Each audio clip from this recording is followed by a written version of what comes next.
ಏನಾದ್ರೂ ಪರಿಹಾರ ಮಾಡ್ಕೊಡಿ ಅಂತ ಏನಾದ್ರೂ ಒಂದು ಚೂರು ಮಾಹಿತಿ ಇಲ್ವಾ ನಿಮ್ಗೆ ಶಾಸಕರೇ? ನಿಮ್ಗೆ ನಿಮ್ ಮನುಷ್ಯತ್ವ ಅನ್ನೋದಿದ್ರೆ ನಮ್ಮ ರೈತರ ಪರವಾಗಿ ನಿಲ್ಲಿ. ನೀವು ನಮ್ಮ ರೈತರ ಮಗ ಆಗಿದ್ದೀರಾ, ಅದಕ್ಕೋಸ್ಕರ ಆದ್ರೂ ಈ ರೈತರ ಋಣ ತೀರ್ಸೋಕ್ಕೋಸ್ಕರ ಆದ್ರೂ ನೀವು ನಮ್ಮ ಪರ ನಿಲ್ಬೇಕು. ನಾವು ಓಟಾಗಿ ಗೆಲ್ಸಿದೀವಿ ನಿಮ್ಮನ್ನ, ಆದ್ರೂ ನಿಮ್ ಕೃತಜ್ಞತೆ ಇಲ್ಲ.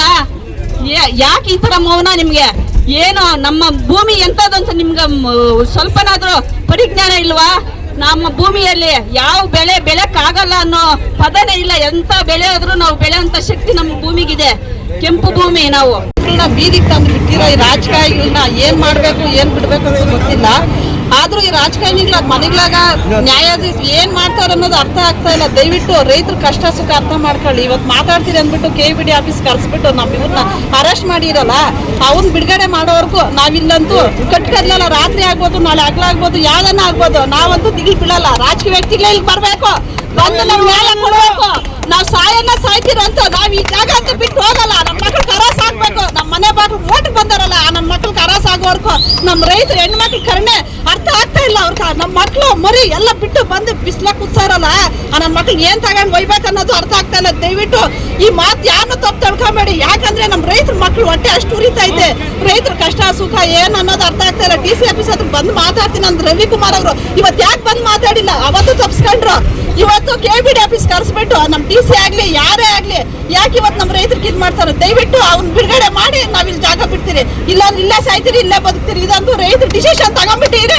ಇದಂತೂ ನಾವು ಬಿಡಲ್ಲ. ಇದಿಷ್ಟು ಮಾತ್ರ ಕೇಳ್ಬೇಕು. ನಾವು DC ಕಚೇರಿ ಮುಂದೆ 96 ದಿನಗಳಿಂದ ಅಲ್ಲಿ ಅಹೋರಾತ್ರಿ ಧರಣಿಯನ್ನ ಹಮ್ಮಿಕೊಂಡಿದ್ದೇವೆ. ರೈತರ ಈ ಹೋರಾಟಕ್ಕೆ ಯಾರ ಬೆಂಬಲ ಕೂಡ ಸಿಕ್ಕಿಲ್ಲ. ಯಾಕಂದ್ರೆ ರೈತರಂದ್ರೆ ಅಷ್ಟು ತಾಸ್ಕಾರ ಆಗೋಗ್ಬಿಟ್ಟಿದೆ ನಮ್ಮ ರಾಜಕೀಯ ವ್ಯಕ್ತಿಗಳಿಗೆ.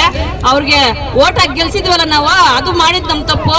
ಯೋಗ್ಯವಾದ ವ್ಯಕ್ತಿನ ನಾವು ಆರಿಸಿಲ್ಲ. ನಮ್ಮ ಶಾಸಕರನ್ನ, ನಮ್ಮ ತಾಲೂಕಿನ ಶಾಸಕರು ರೈತರ ಮಗನಾಗಿದ್ರು ಸಹ ಅವನು ಇವತ್ತಿಗೂ ನಮ್ಮ ರೈತರ ಕಷ್ಟ ಏನು ಅಂತ ಕೂಡ ಕೇಳಕ್ ಬಂದಿಲ್ಲ.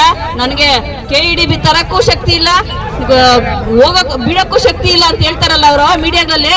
ಶಕ್ತಿ ಇಲ್ದ್ಮೇಲೆ ಯಾಕ್ರೆ ಇದ್ದೀರಾ ನೀವು? ಯಾಕೆ ನೀವು ನಮ್ಮ ತಾಲೂಕಲ್ಲಿ ಶಾಸಕರಾಗಿ ನಿಂತ್ಕೊಂಡಿದ್ರಿ? ಯಾಕೆ ನಿಂತ್ಕೊಂಡಿದ್ರ? ರಾಜೀನಾಮೆ ಕೊಟ್ಟು ನೀವು ಸಾಮಾನ್ಯ ರೈತರ ಹತ್ರ ಬಂದ್ರೆ ನಮ್ ಜೊತೆ. ಶಕ್ತಿ ಇಲ್ಲ ಅಂದ್ಮೇಲೆ ನೀವ್ ಯಾಕೆ ನಡೆಸ್ತೀರಾ? ನೀವು ನಮ್ ಇದ್ರೆ ಎಲ್ಲ ಅಂತ ಹೇಳ್ತಾರಲ್ಲ ರವಿ ಅವರು, ಏನ್ ಮಾನ ಮರ್ಯಾದಿಲ್ಲ ಅವ್ರಕ? ರೈತ ಅರ್ಧಾಟ ಮಾಡ್ಬೇಕಾ? ನಮ್ಮ ರೈತರ ಮುಖಂಡರನ್ನ ಇವತ್ತು KEDB ಆಫೀಸ್ಗೆ ಮಾತಾಡ್ಬೇಕು ಅಂತ ಕರೆದು ಅವರು ಗುಳ್ಳೆನರಿ ಬುದ್ಧಿನ ತೋರಿಸಿದಿರಲ್ಲ ನೀವು. ಯಾಕೆ ಏನ್ ದರೋಡೆ ಮಾಡಿದಾರ? ಯಾರನ್ನ ಕೊಲೆ ಮಾಡಿದಾರ ನಮ್ಮ ರೈತರು? ಇಷ್ಟು